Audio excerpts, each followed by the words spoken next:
لا حول ولا قوة إلا بالله العلي العظيم. أعوذ بالله السميع العليم من الشيطان اللعين الرجيم. بسم الله الرحمن الرحيم. الحمد لله رب العالمين بارئ الخلائق أجمعين باعث السفراء الأكرمين، والصلاة والسلام والتحية والإكرام على أشرف الأنبياء والمرسلين حبيب إله العالمين سيدنا ومولانا أبي القاسم محمد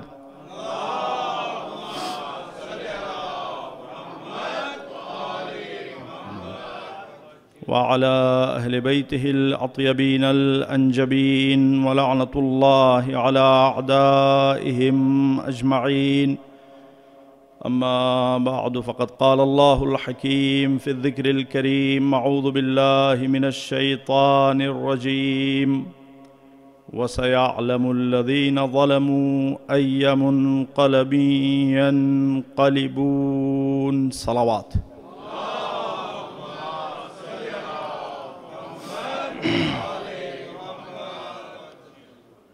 ماشاءاللہ مفصل محفل ہو چکی ہے.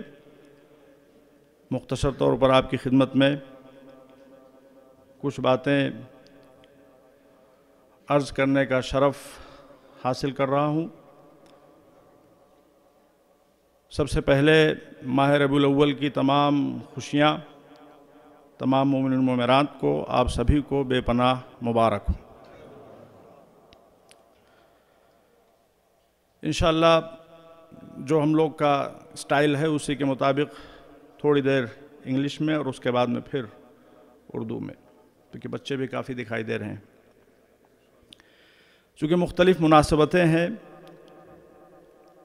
لہذا جو مناسبت امام زمانہ سے ریلیٹڈ ہے وہ انشاءاللہ میں انگلش میں، اور اس کے بعد جو باقی باتیں ہیں وہ اردو میں. ابو الادیان، a companion and the secretary of Imam Hassan al-Askari alayhi salatu wasalam. Allahumma salli ala Muhammad. Secretary in the sense he was the responsible person for written communication of Imam Hassan al-Askari alayhi salatu wasalam. As we already mentioned that Imam Hassan al-Askari alayhi salam, he contacted all the Shias across the globe. And at that time, Shia community was very vast, and they were stretched from Arabia to Iran, and on other side, in Eastern Europe, Africa. So Imam Hassan al-Askari alayhi salatu wasalam, despite all the restrictions, he maintained to establish a clear and substantial relationship with his followers across the globe through his letters. And Abu al-Adyan was the main person who was dealing with the letters of Imam Hassan al-Askari alayhi salatu wasalam. He says Imam Hassan al-Askari alayhi salatu wasalam one day called me and he handed me numerous letters and ordered me to dispatch it to Madain. And when I was about to leave, Imam told me, hold on, wait. And then he instructed me, you will deliver the letters, take the replies, and come back. It will take you 14 days. And when you arrive here on 15th day, you will hear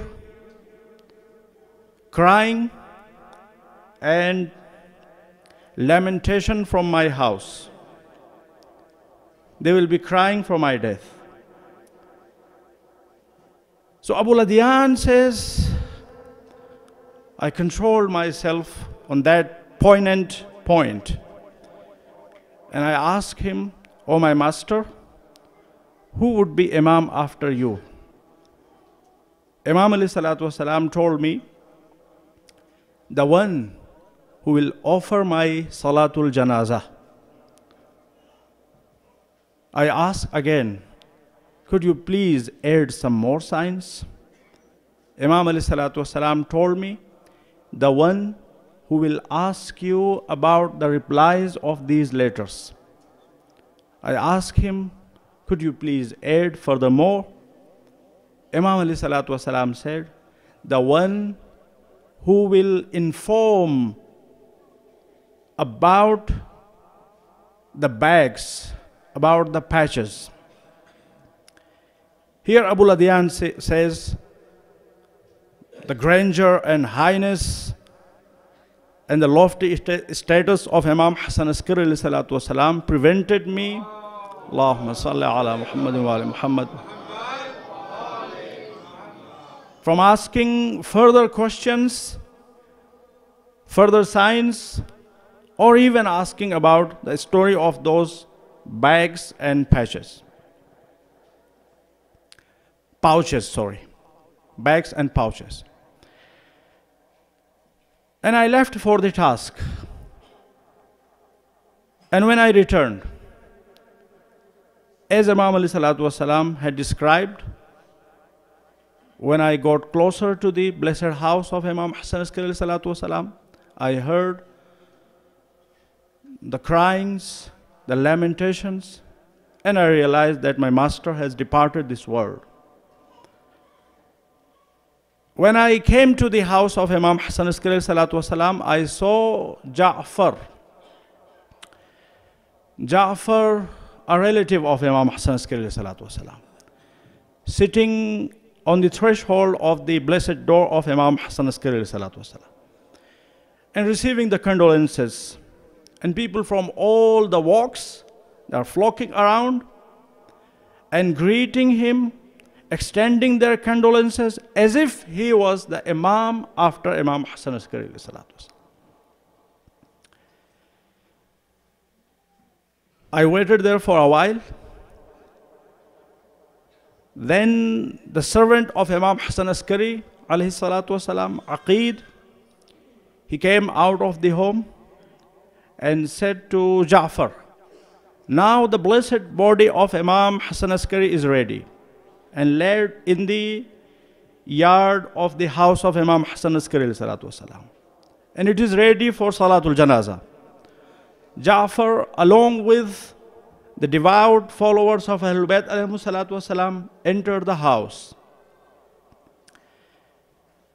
And when everyone was ready to offer salat, Ja'far went forward and he was about to say Takbiratul Ihram. Everyone noticed that a door from the house of Imam Hassan Askari alayhi salatu wasalam opened. And a young boy came out of that room. The boy was young, but the grandeur, highness, and respect that he bore was so high, his face was so glowing, that Abu Ladiyan says he came to the blessed body of Imam Hassan Askari alayhi salatu wasalam and pulled the cloak, the abba of Ja'far, and said, "O my uncle, let me offer the Salatul Janazah. It's not you who can offer the Salatul Janazah. I'm the Imam after him. And an Imam cannot be offered Salatul Janazah except by an Imam." Even though the boy was very young, but due to his haibat and grandeur, Ja'far got pale. And he even couldn't protest of the boy's decision. Ja'far straight away moved backward, and that boy took his place and offered Salatul Mayyit, Salatul Janazah of Imam Hassan Askari. I said to myself, this is the first sign that he is the Imam after Imam Hassan al-Askari alayhi salatu wasalam. Then when he finished Salatul Janazah, straight away came to me and addressed me by name. O Abul Adyan Basri, where are the letters? Where are the replies? I handed all the replies to him, and I said to myself, that was the second sign. Then I waited for a while. A group of people from Qum, they approached to Ja'far.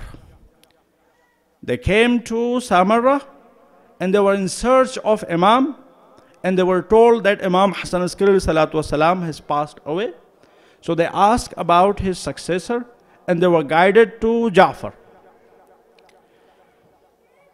When they came to him, they came with some letters and also a lot of bags and pouches of money.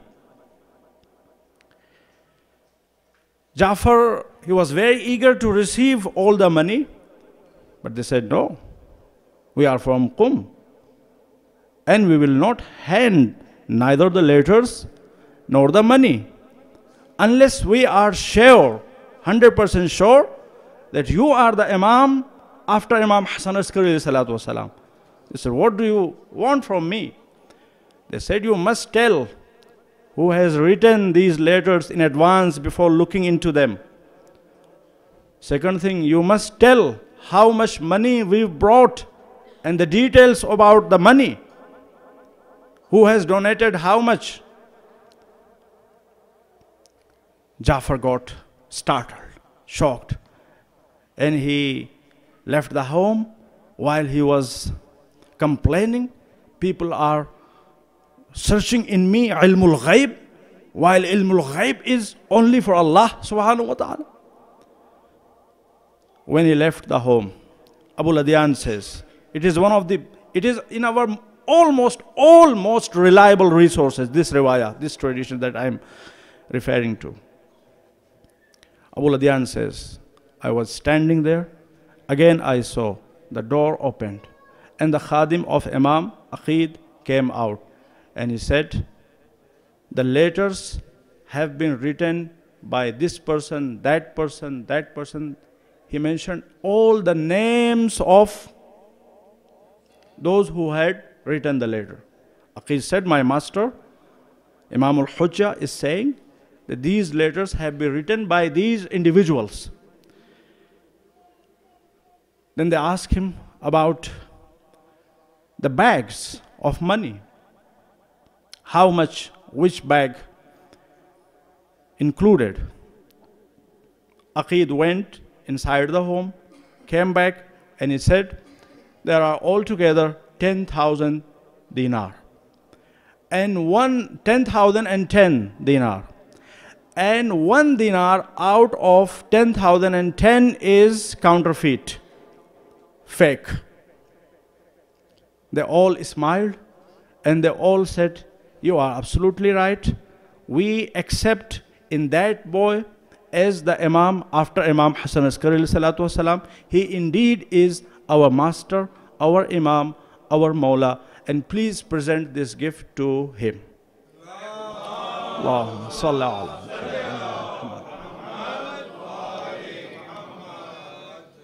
So this is about Imam al-Hujjah alayhi salatu wasalam, and definitely this story took place on 8th of Rabiul Awwal, or probably on 9th of Rabiul Awwal, we don't know.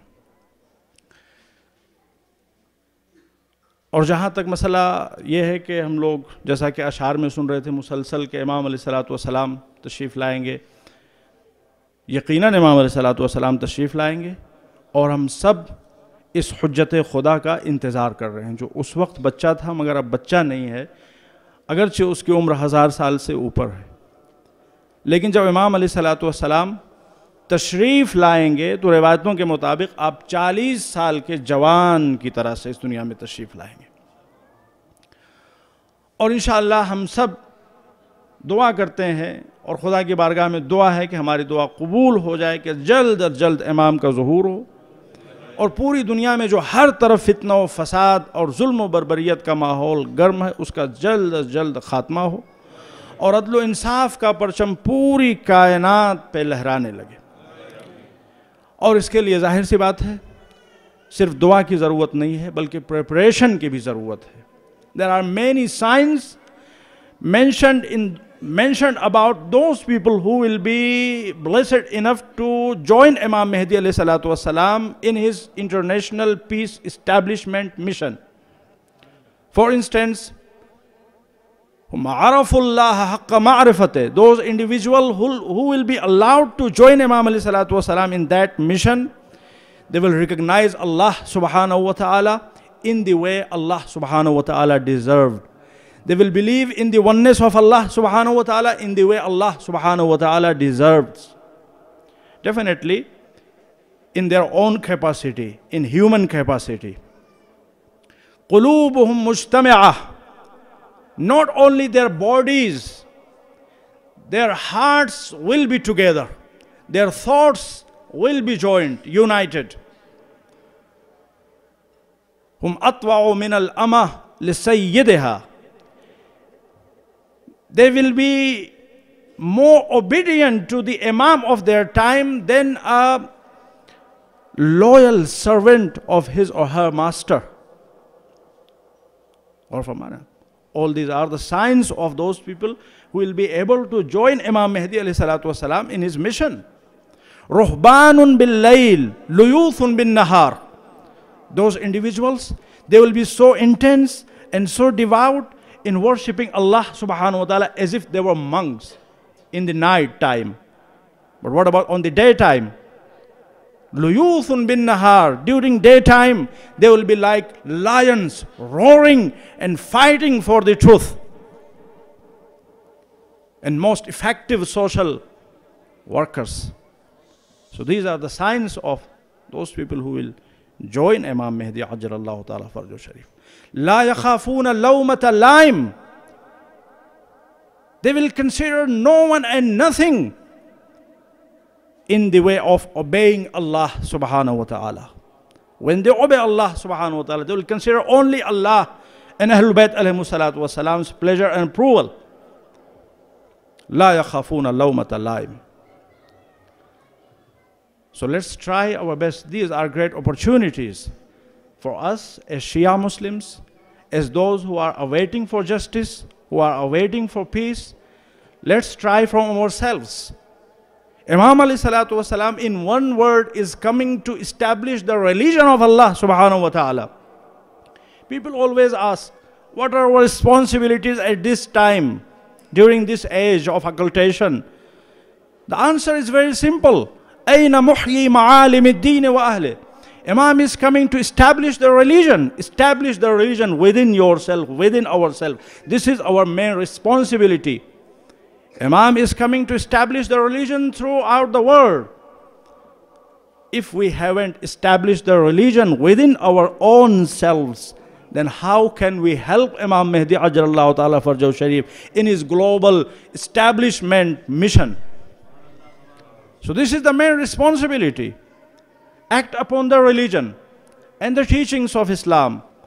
Tawzihul Masail. Act upon Tawzihul Masail. Act upon, learn your beliefs. Learn your practices. Be alert of fitnas, corruptions in the name of religion. These are our responsibilities, and these are simple responsibilities in saying, but in practicing, these are the essence of the whole religion. Let's recite aloud salawat. Allahumma salli ala Muhammad.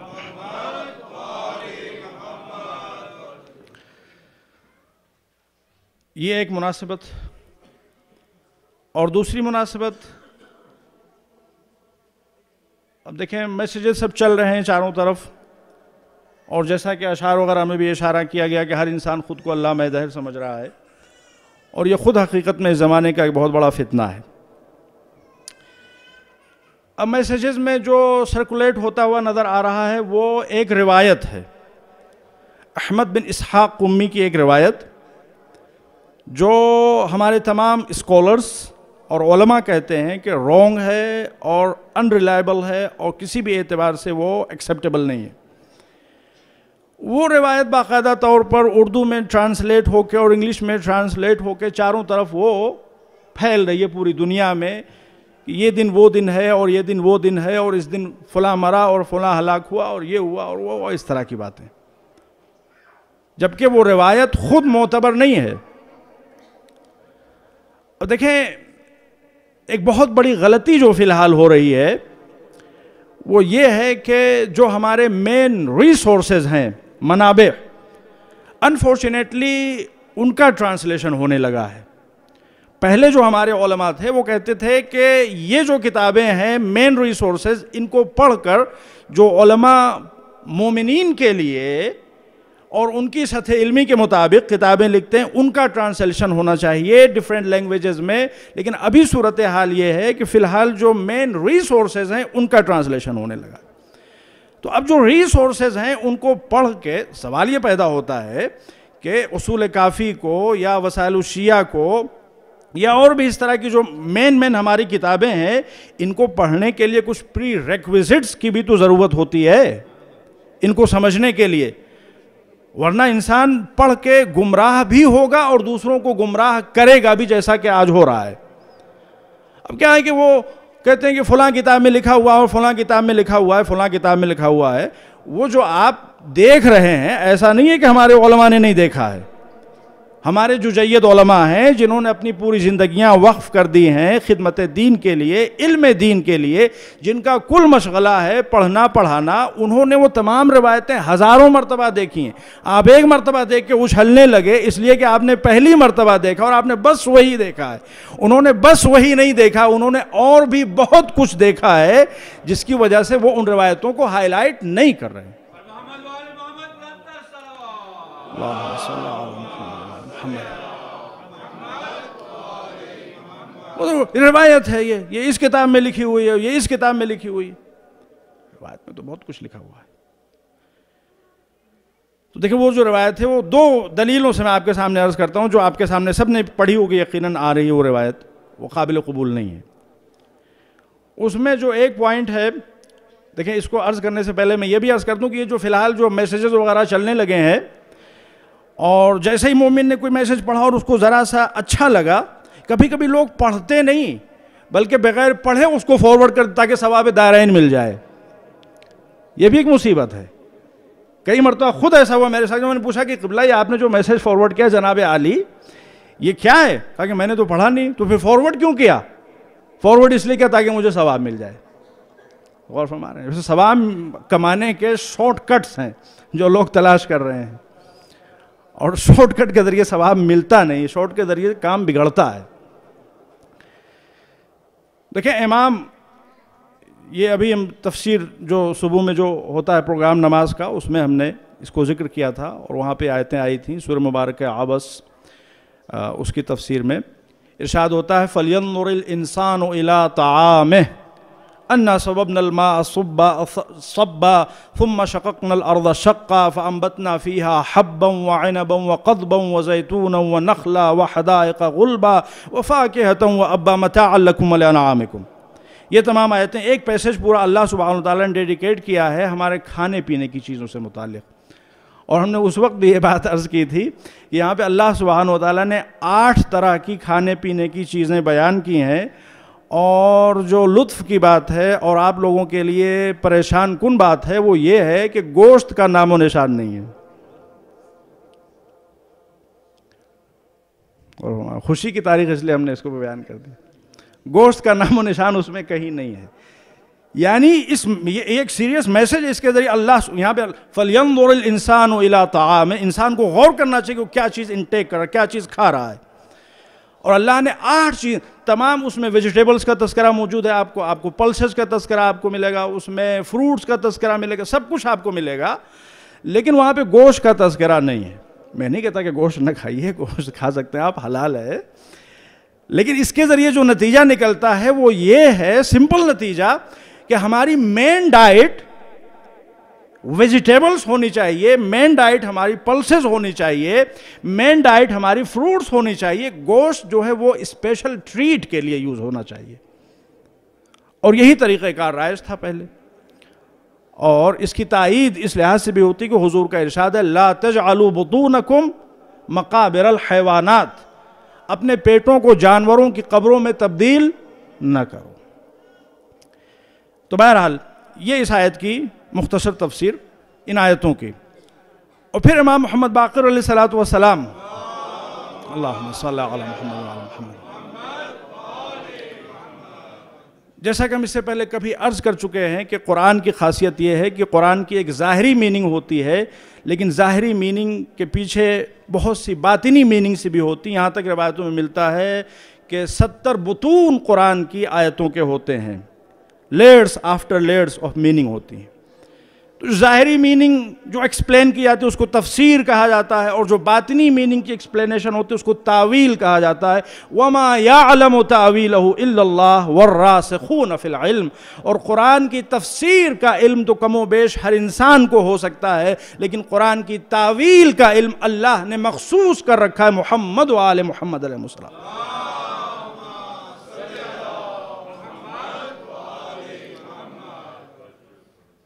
تو اس آیت کی تفسیر وہ ہم نے مختصر طور پر آپ کے سامنے عرض کی. تاویل امام محمد باقر علیہ السلام فرماتے ہیں کہ یہاں پر طعام سے مراد جو ہم نے عرض کیا، جو قرآن میں آگے اللہ نے بیان کیا وہ سب چیز اپنی جگہ اوپر ہیں، لیکن جو اس کی باطنی میننگ ہے وہ یہ ہے. امام فرماتے ہیں علمہ الذی یأخذہ عمن یأخذہ. یہاں طعام سے مراد جسمانی کھانا وہ تو ہے ہی، وہ تو اللہ نے بیان کیا ہے، لیکن اسی پہ بات رکتی نہیں، بلکہ یہاں طعام سے مراد وہ روحانی غذا بھی ہے جس کو علم کہا جاتا ہے، فکر کہا جاتا ہے. اور اللہ اس آیت میں جو حکم دے رہا ہے کہ انسان کو مسلسل غور کرتے رہنا چاہیے اپنے طعام کے اوپر، وہ حکم اللہ سبحانہ و تعالیٰ اس انداز سے دے رہا ہے کہ انسان کو اپنے علم اور اپنی فکر کے سورسز کو مسلسل چیک کرتے رہنا چاہیے کہ کہاں سے علم آپ لے رہے ہیں، یہ علم کہاں سے آ رہا ہے. It does matter. بہت سے لوگ ہیں مومنین ہندو جو عرفانی باتیں کرتے ہیں بڑے غور سے ان کو سننا شروع کر دیتے ہیں. جو بدھسٹ ہوتے ہیں عرفانی باتیں کرتے ہیں بڑے جوش و خروش کے ساتھ ان کے شیدائی بن جاتے ہیں. اسی طریقے سے جو اہل سنت والجماعت میں جو صوفی ٹائپ کے جو مولوی حضرات ہیں کچھ لوگ ان کو بڑے شوق سے سنتے ہیں. امام کیا فرماتے ہیں علمہ الذی یأخذہ عمن یأخذہ. انسان کو چاہیے کہ وہ غور کرتا رہے کہ جو علم وہ لے رہا ہے اس کو کس سے لے رہا ہے. دیکھیں اب ہم سمجھ رہے ہیں آپ کے ذہن میں سوال آ رہا ہوگا، مشہور حدیث ہے حضور کی الحکمۃ ضالۃ المؤمن یاخذھها اینما وجدها خذ الحکمہ ولو من اہل النفاق. لیکن وہاں پہ آپ غور کیجئے گا تو وہاں پہ علم کی بات نہیں کی، وہاں پہ حکمت کی بات کی گئی ہے. علم اور حکمت میں فرق ہوتا ہے. حکمت اس علم کو کہا جاتا ہے کہ جس میں کسی طرح کی امپیورٹی کا کہیں سے کوئی شائبہ نہ رہ جائے. تو اگر ایک کنفرم بات ہے 100% کلیئر بات ہے تو اس کو ہم کسی سے بھی لے سکتے ہیں.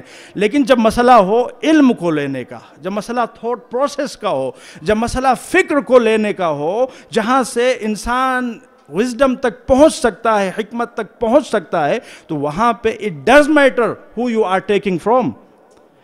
وہ ہندو پریسٹ، وہ بدھسٹ پریسٹ، وہ کرسچن پریسٹ، وہ سنی اسکالر، این ممکن ہے کہ آپ کو بہت بھا رہا ہو، لیکن وہ ہزار حق باتوں کے ساتھ ساتھ ایک ایسی بات بھی چھپا کے آپ کو دے سکتا ہے کہ جس کو آپ بھانپ نہ سکیں، پہچان نہ سکیں کہ وہ بات غلط ہے، اور اس غلط بات کی بنیاد پہ آپ غلط نظریہ قائم کر لیں.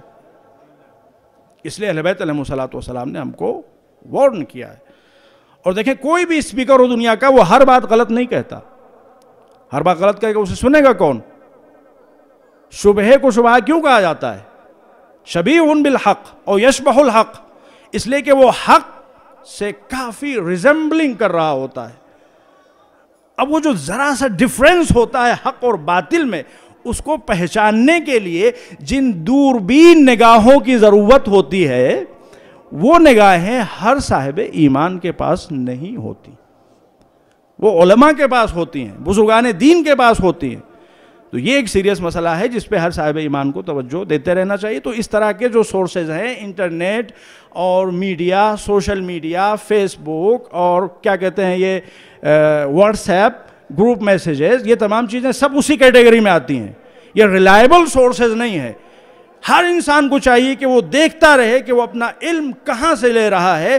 علم ریلائبل ہونا چاہیے اور اس کا سورس بھی ریلائبل ہونا چاہیے، جبھی وہ علم ریلائبل ہوگا. اگر سورس ریلائبل نہیں ہے تو وہ علم آپ کو یہ چیز اچھی لگ رہی ہے، ہم کو یہ چیز اچھی لگ رہی ہے، ہم کو اچھی لگنا دلیل نہیں ہے کہ وہ چیز اچھی بھی ہو.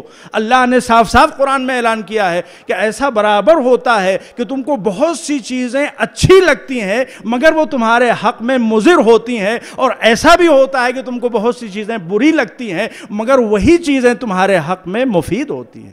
ایک صلوات پڑھ دیں محمد و آل محمد.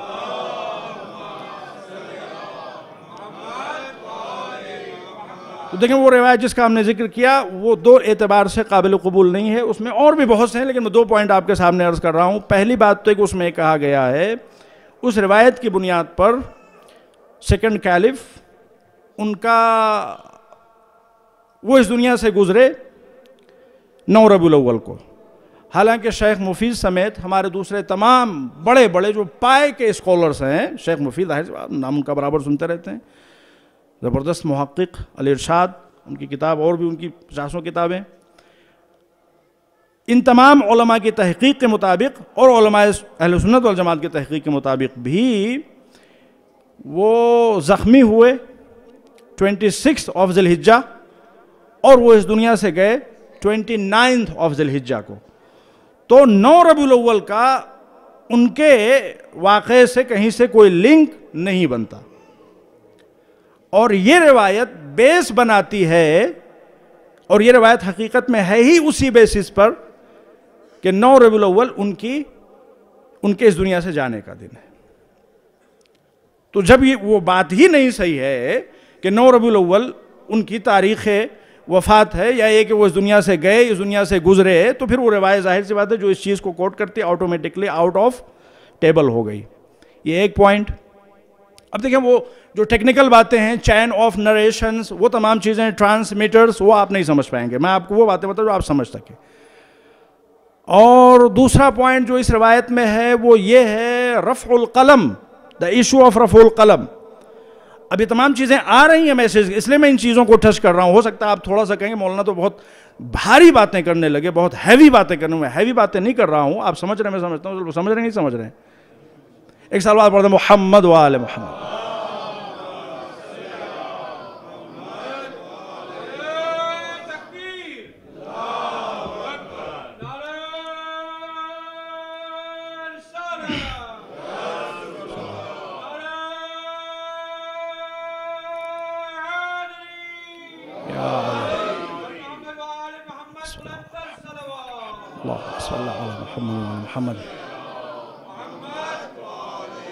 چونکہ اس روایت میں یہ ہے کہ آج کے دن یعنی 9 ربیع الاول کو ہمارے چاہنے والے اور ہمارے شیعوں کی طرف سے قلم پروردگار اٹھا لیا جاتا ہے. جو فرشتے مامور ہیں نیکیوں کو اور برائیوں کو لکھنے کے لیے، خاص طور پہ برائیوں کو لکھنے کے لیے، وہ اپنا قلم اٹھا لیتے ہیں. مطلب یہ کہ آج کے دن من مانی ہے، جو دل چاہے کرو، جتنا دل چاہے گناہ کرو، جتنا دل چاہے کھل کے بے غیرتی کرو، نعوذ باللہ بے حیائی کرو، جو دل چاہے کرو، سب کچھ معاف. What is this؟ قرآن میں صاف صاف آیت موجود ہے فَمَنْ يَعْمَلْ مِثْقَالَ ذَرَّةٍ خَيْرًا يَرَهُ وَمَنْ يَعْمَلْ مِثْقَالَ ذَرَّةٍ شَرًّا يَرَهُ. ایک ذرے کے برابر اچھائی کرو گے تو اسے بھی دیکھو گے، ایک ذرے کے برابر برائی کرو گے تو اسے بھی دیکھو گے. تو عزیزان محترم، یہ اس بات کی دلیل ہے کہ روایت فورجڈ ہے. اس کا حق سے، حقیقت سے، اہل بیت علیہم السلام سے کہیں کوئی تعلق نہیں ہو سکتا جس میں اس قسم کی بات کی جائے کہ آج کے دن آپ جو دل چاہے کریں، جتنی دل چاہے اتنی. نعوذ باللہ، نعوذ باللہ. یہ سب جھوٹی نسبتیں ہیں اہل بیت علیہم السلام کی طرف. اور جو لوگ اس طرح کے میسیجز کو فارورڈ کرتے ہیں ان کو چاہیے کہ ان مسائل پہ غور کریں، اس لیے کہ اگر آپ اس میسیج کو فارورڈ کر رہے ہیں اور کوئی شیعہ نعوذ باللہ کسی برائی میں مبتلا ہو رہا ہے، you will be considered a part of his or her mistake, his or her sin. تو اس لحاظ سے ہماری رسپانسبلٹی سیریس ہے. اب دیکھیں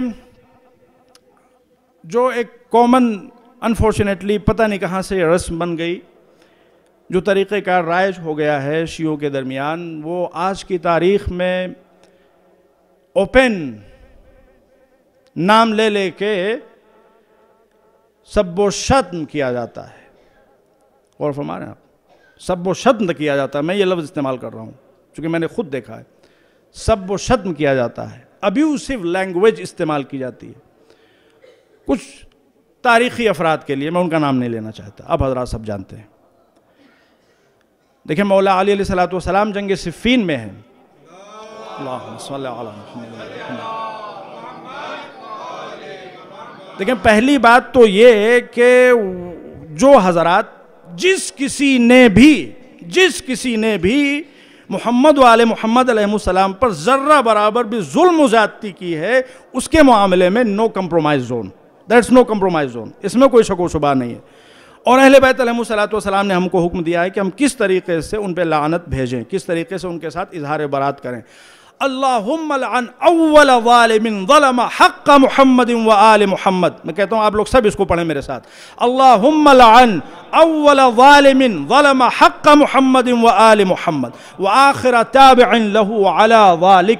خدایا جو پہلا ظالم ہے اس پر بھی لعنت، جو آخری ظالم ہے اس پر بھی لعنت، اور جو بیچ کے ہیں ان سب پہ لعنت.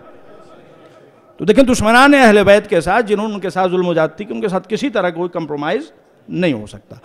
اور بیسٹ وے آف پروٹیسٹ حقیقت میں لعنت ہے. لعنت is different from ابیوسو language.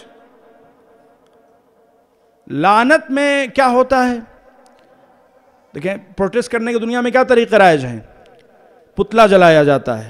Protest کرنے کی دنیا میں کیا طریقے رائج ہیں؟ Taking to the street. Protest کرنے کی دنیا میں کیا طریقے رائج ہیں؟ چکا بند کر دیا جاتا ہے. پروٹیسٹ کرنے کی دنیا میں کیا طریقے رائج ہیں؟ نعرے لگائے جاتے ہیں سڑک پہ نکل کے. اور فرمایا یہ سب سینکڑوں پروٹیسٹ کرنے کے طریقے ہیں. معصومین علیہ السلام نے جو مظالم ان پر ہوئے ان پر پروٹیسٹ کرنے کا جو ہم کو یونیک طریقہ بتایا، اس طریقے کا نام ہے لعنت. کہ لعنت جب آپ بھیج رہے ہیں تو آپ نہ کسی کو ڈسٹرب کر رہے ہیں کسی اعتبار سے، نہ کسی کے ساتھ کوئی زیادتی کر رہے ہیں، بلکہ آپ مسئلے کو اللہ کے اوپر چھوڑ رہے ہوں. کہہ رہے ہیں اے پروردگار اس نے اہل بیت پہ ظلم کیا ہے، اس کو تو اپنی رحمت سے محروم کر دے، اس لیے کہ پوری کائنات کو اس نے تیری عظیم ترین رحمت محمد و آل محمد سے محروم کیا ہے. یہ لعنت کا جو عام طور سے ٹرانسلیشن ہوتا ہے انگلش میں، دیٹس رانگ. ٹرانسلیشن ہوتا ہے curse. It's not correct. لعنت doesn't mean curse. لعنت means away from the mercy of Allah subhanahu wa ta'ala. That's it. When we say Allahumma la'an fulan fulan fulan, oh Allah, keep them away from your mercy. That's the translation. It should not be translated in this way. Oh Allah, curse them, curse them, curse them. No. Curse is an abusive word. We should be very careful of English translations as well. تو یہ ایک point. اور دوسرا مسئلہ جو عام طور سے ہوتا ہے، واقعاً کہیں کہیں یہ چیز دیکھنے کو ملتی ہے جو حیرت انگیز ہے کہ 2.25 مہینے تک جن لاؤڈ اسپیکرز پر نوحوں کی آوازیں آتی رہیں، جیسے ہی 2.25 مہینے ختم ہوتی ہیں اور 9ویں کی تاریخ آتی ہے، انہی لاؤڈ اسپیکرز پر باقاعدہ طور پر گانوں کی آوازیں آنے لگتی ہیں. اب دیکھیے یہ سب ہوتا ہے. آپ اگر غور کیجئے تو شاید آپ نے بھی ان چیزوں کو محسوس کیا ہو، یا اس سے اور بھی بڑی بڑی بھیانک حرکتیں ہوتی ہیں جو میں عرض نہیں کرنا چاہتا آپ کے سامنے. اور دیکھیں حقیقت میں جس طریقے سے ماہ مبارک رمضان میں شیطان ملعون قید کر دیا جاتا ہے، اسی طریقے سے 2.25 مہینے بھی شیطان ملعون بڑی کرب و بے چینی، بڑے قلق اور اضطراب میں زندگی گزارتا ہے. اس لیے کہ دیکھتا ہے کہ مومن ہر روز مجلس جا رہا ہے، مومنہ ہر روز مجلس آ رہی ہے، اور یہ سب تذکرہ اہل بیت بھی کر رہے ہیں، اللہ کا دین بھی سیکھ رہے ہیں. ان کے تقوی اور پرہیزگاری میں بھی اضافہ ہو رہا ہے، وہ ملعون پورے 2.25 مہینے خار کھاتا رہتا ہے۔ اور جیسے ہی ہم نے یہ محسوس کیا کہ اب تو ہم نے وداع آخر پڑھ دیا ہے، سلام آخر پڑھ دیا ہے، رہے جو اگلے برس ہم ہے اور یہ غم ہے، جو چل بسے تو پھر اپنا سلام آخر ہے، جب ہم نے یہ کہہ دیا اپنی زبان سے اور یہ نظریہ بنا لیا اور 9 تاریخ کو آزاد ہو گئے، تو حقیقت میں یہ ہم نہیں آزاد ہوئے ہیں، وہ شیطان ملعون آزاد ہوا ہے جو اپنی آزادی کا پورا فائدہ اٹھا کے اپنی آزادی کا ثبوت دے رہا ہے۔ غور فرما رہے ہیں آپ؟ اور دیکھیں بات آگئی تو میں عرض کر دوں کہ ہم لوگ اس دنیا میں جو کچھ بھی کرتے ہیں ہر چیز کو منسوب کر دیتے ہیں شیطان سے۔ شیطان لعنت ہو، لا حول ولا قوت الا باللہ، شیطان۔ لیکن سورہ مبارکہ ابراہیم میں آیت ہے کہ اللہ فرماتا ہے وَقَالَ الشَّيْطَانُ لَمَّا قُضِيَ الْأَمْرُ إِنَّ اللَّهَ وَعَدَكُمْ بِالْحَقِّ، کہ جب قیامت کے دن فیصلہ ہو چکا ہوگا اور تمام مسائل ختم ہو چکے ہوں گے، تو وہ شیطان جو ابھی خاموش ہے، ابھی کیا ہے کہ اب نے ہر طرح کا غلط کام کیا، ہر طرح کا کوئی بھی گناہ کیا، کوئی بھی جرم کیا، کوئی بھی خطا کی، اور اس کا مجرم بنا دیا شیطان، کم بخت شیطان نے کروا دیا، کم بخت شیطان نے کروا دیا، ملعون نے کروا دیا۔ ابھی تو وہ خاموش ہے، آپ جتنا چاہیں اس کو اکیوز کر لیں، جتنا چاہیں اس پر جو چاہیں الزام لگا دیں، لیکن قرآن کہتا ہے کہ ایک دن اس کو بھی بولنے کا موقع دیا جائے گا، جو بارگاہ ہے عدل پروردگار، وہاں پہ اس کو بھی بولنے کا موقع دیا جائے گا۔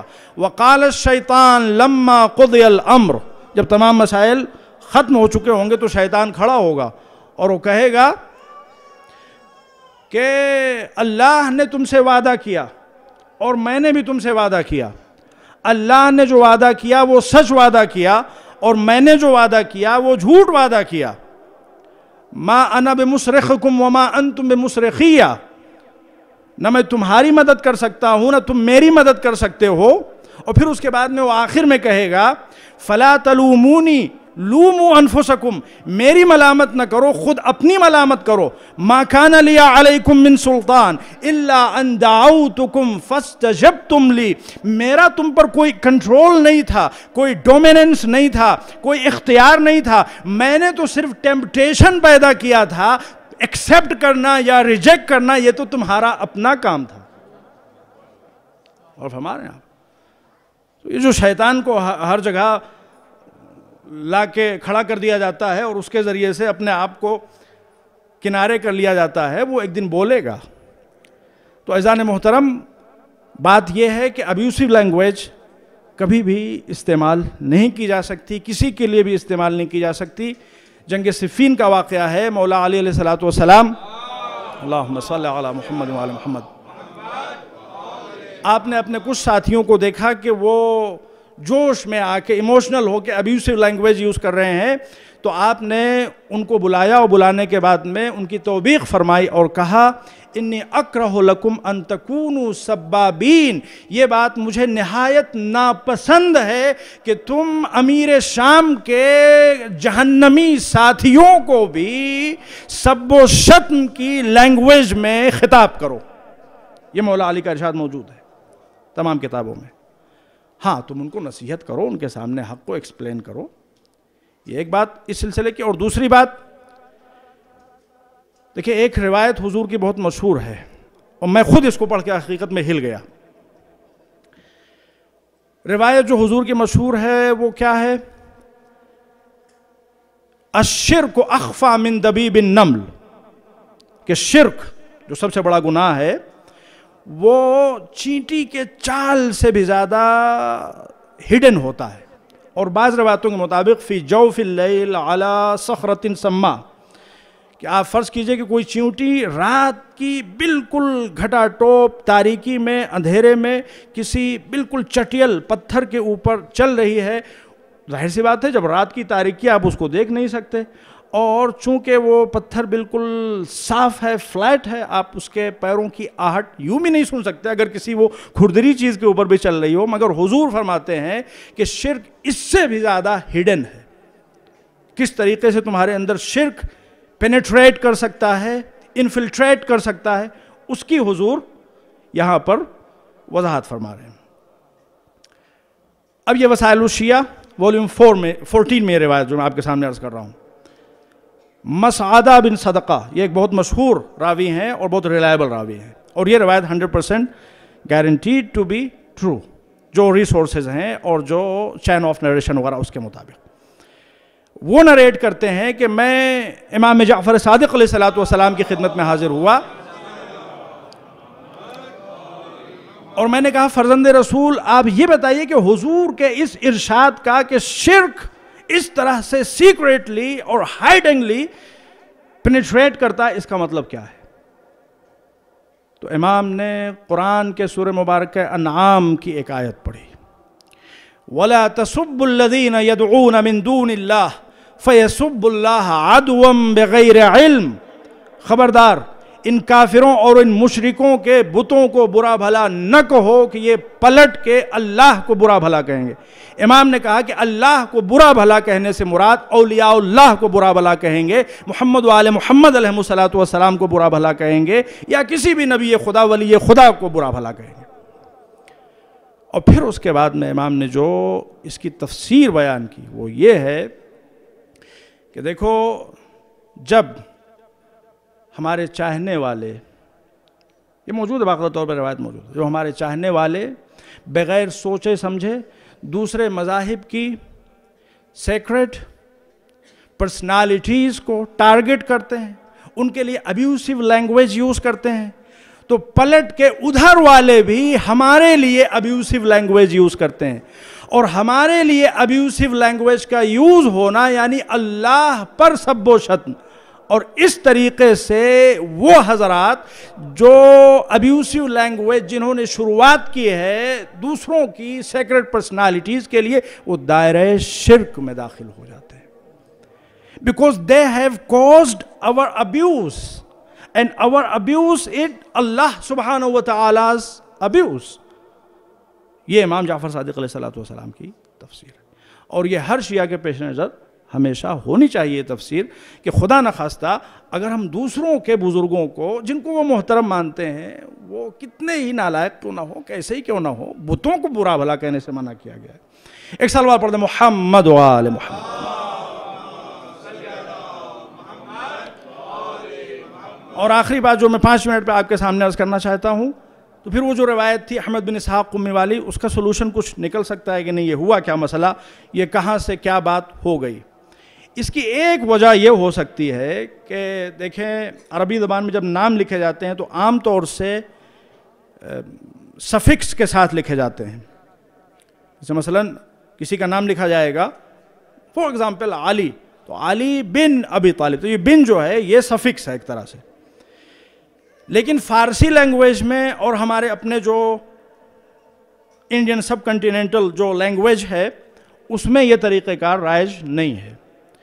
تو ہو سکتا ہے نام رہا ہو عمر بن سعد کا, اور چونکہ ایرانین کلچر یہ تھا, اور اس کے جو راوی ہیں وہ بھی قمی, وہ ایرانین, تو جو راوی حضرات تھے چونکہ وہ ایک دوسرے ریجن سے تعلق رکھتے تھے جہاں پہ وہ سسٹم رائج نہیں تھا ناموں کو لکھنے کا اور ناموں کو منشن کرنے کا, تو ہو سکتا ہے وہ انہوں نے عمر بن سعد چونکہ ان کی کہنے کی عادت نہیں تھی تو بن سعد کہنا انہوں نے چھوڑ دیا ہو اور صرف عمر کہنا شروع کیا ہو. پھر اوور دی ٹائم ہو سکتا ہے ذہن شفٹ ہو گئے ہو اس عمر سے کسی اور عمر کی طرف, اور فرمائیں گے نہیں, جو ہم سمجھ رہے ہیں وہ یہ ہو سکتا ہے. اچھا, تو پھر اس کی امپورٹنس کیا ہے نو ربیع الاول جو ہے؟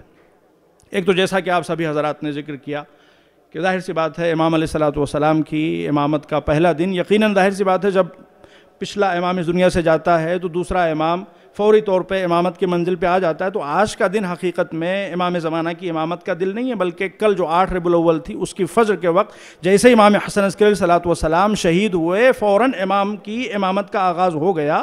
لیکن بہرحال ظاہر سی بات ہے وہ غم کا دن ہے تو اس دن ہم جشن نہیں منا سکتے. تو آج جو ایک غم کا دن نہیں ہے اس دن ہم اپنے امام کی امامت کا, چونکہ ہمارے اپنے زمانے کے امام ہیں, اس عنوان سے ہم ان کی امامت کا جشن منا رہے ہیں. یہ ایک پوائنٹ. اور دوسرا پوائنٹ جو ایک لے دے کہ ہم کو ایک چیز دکھائی دی کہ ایک ہیں علامہ مصطفوی جو ایک ریلائبل اسکالر مانے جاتے ہیں. انہوں نے ایک جگہ کے اوپر لکھا ہے کہ 9 ربیع الاول یا عمر سعد کی موت کی تاریخ ہے یا یہ کہ عمر سعد کا کٹا ہوا سر امام سجاد کے پاس جس دن پہنچا تھا وہ تاریخ 9 ربیع الاول کی تاریخ تھی. اب جو بھی وجہ ہو، اگر عمر سعد آج کی تاریخ میں مرا ہے 9 ربیع الاول، یہ بھی شیعوں کے لیے خوشی کا دن ہے، اور اگر اس کا کٹا ہوا سر امام سجاد کی بارگاہ میں پہنچا ہے تو وہ بھی خوشی کا دن ہے. تو یہ تمام حقیقت میں ایکسکیوزز ہیں جن کی وجہ سے، یہ تمام اپرچونٹیز ہیں جن کی وجہ سے ہم یہاں پہ جمع ہوئے ہیں.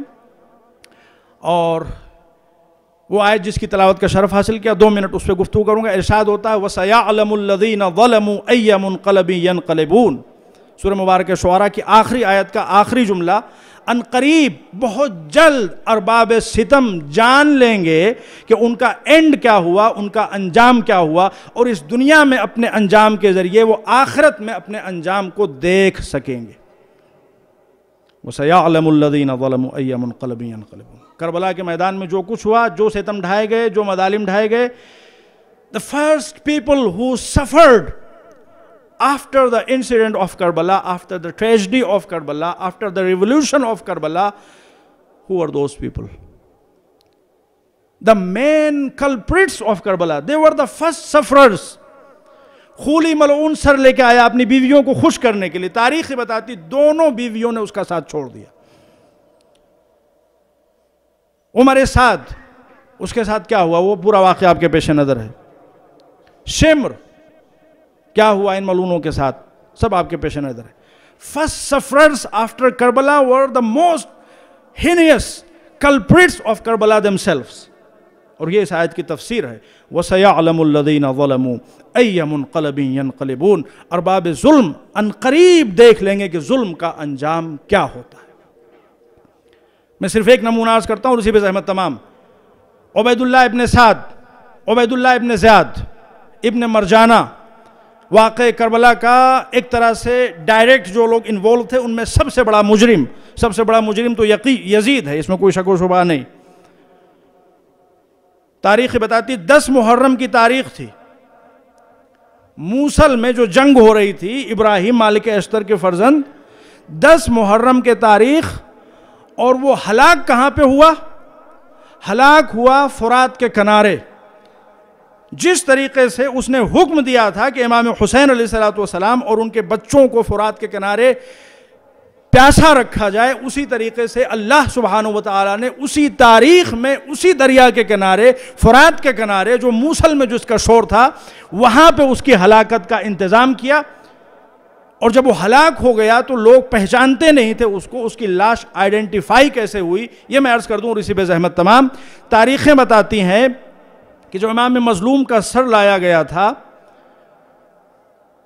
اس کے دربار میں اور اس نے سر کے ساتھ گستاخی شروع کی تھی تو ایک قطرہ خون اس کی ران پہ ٹپک گیا تھا، جس کے بعد اس کو ایک ایسا زخم ہو گیا تھا، ایسا ناسور ہو گیا تھا کہ جس کا ہر ممکنہ علاج کرا ڈالا مگر ہیلنگ کا، شفا سے کہیں سے کوئی نام و نشان نہیں. اور اس میں سے ایسی ایسی بدبو نکلتی تھی کہ وہ اس کو چھپانے کے لیے اس پہ سمجھ لیجئے کہ جو سب سے مہنگے پرفیوم عطر ہوتے تھے وہ اپلائی کیا کرتا تھا، اور بہت بگ اماؤنٹ میں. تو وہ جو عطر لگایا کرتا تھا چونکہ بہت زیادہ مقدار میں لگایا کرتا تھا، لہٰذا اس کے ذریعے سے اس کی لاش کو پہچانا گیا. اور پھر اس کے بعد میں اس کا سر کاٹ کے جناب مختار کے پاس بھیجا گیا. اور روایتوں کے مطابق جو جیسا کہ تاریخوں میں موجود ہے کہ جناب مختار نے پھر وہ کٹے ہوئے سر ان ملعونوں کے امام سجاد کی خدمت میں بھیجے، اور امام سجاد علیہ السلام نے سجدہ شکر انجام دیا، جس کی یاد میں ہم لوگ ظاہر سی بات ہے یہاں پہ جمع ہیں. اور جس طریقے سے امام سجاد نے سجدہ شکر انجام دیا، اسی طریقے سے ہم لوگ بھی اس عظیم نعمت پر، دشمنان کربلا اور دشمنان امام حسین علیہ السلام کی ہلاکت پر خداوند متعال کا شکر ادا کرتے ہیں. اور اللہ کی بارگاہ میں دعا کرتے ہیں کہ ہمیں اس عاقبت سے اپنی حفظ و امان عطا فرمائے، ہم کو ہمیشہ اہل بیت کا عاشق اور شیدائی بنائے رکھے، ہم کو کبھی بھی دشمنان اہل بیت کے کسی بھی کردار اور کسی بھی صفت اور خصلت کو اپنانے سے محفوظ رکھے۔ لیکن میں بات ختم کرنے ابھی ایک بات ہو سکتا ہے بچوں کے ذہن میں سوال رہ گیا ہو کہ امام حسین علیہ السلام کے خون کے قطرے کے ذریعے سے اس کے جسم پہ ایسا زخم کیسے ہو گیا جس کے ذریعے سے اتنی شدید بو بد آیا کرتی تھی۔ لیکن اس کا جواب میں عرض کر دوں، قرآن شفا بھی ہے لیکن قرآن مرض بھی ہے۔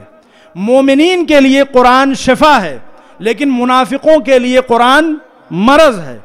مومنین کے لیے قرآن ہدایت ہے، منافقوں کے لیے قرآن ضلالت ہے۔ مومنین جب قرآن پڑھتے ہیں تو ان کے ایمان میں اضافہ ہوتا ہے، منافقین جب قرآن پڑھتے ہیں تو ان کی گمراہی میں اضافہ ہوتا ہے۔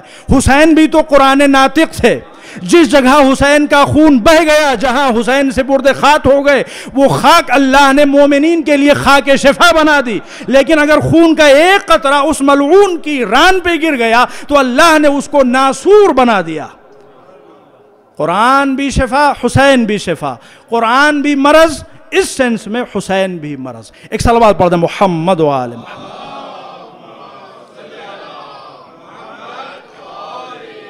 ربنا تقبل منا انك انت السمیع العلیم۔ خدا تجھے واسطہ محمد و آل محمد علیہ السلام کا ہم سب کی اس عبادت کو، اہم ترین عبادت کو اپنی بارگاہ میں مقبول و منظور فرما، اور جتنے مومنین مومنات بچے نوجوان اس بزم میں تشریف لائیں کسی کو بھی خالی ہاتھ اپنی بارگاہ سے واپس نہ پلٹا، سب کی تمام تر نیک حاجات کی تکمیل فرما۔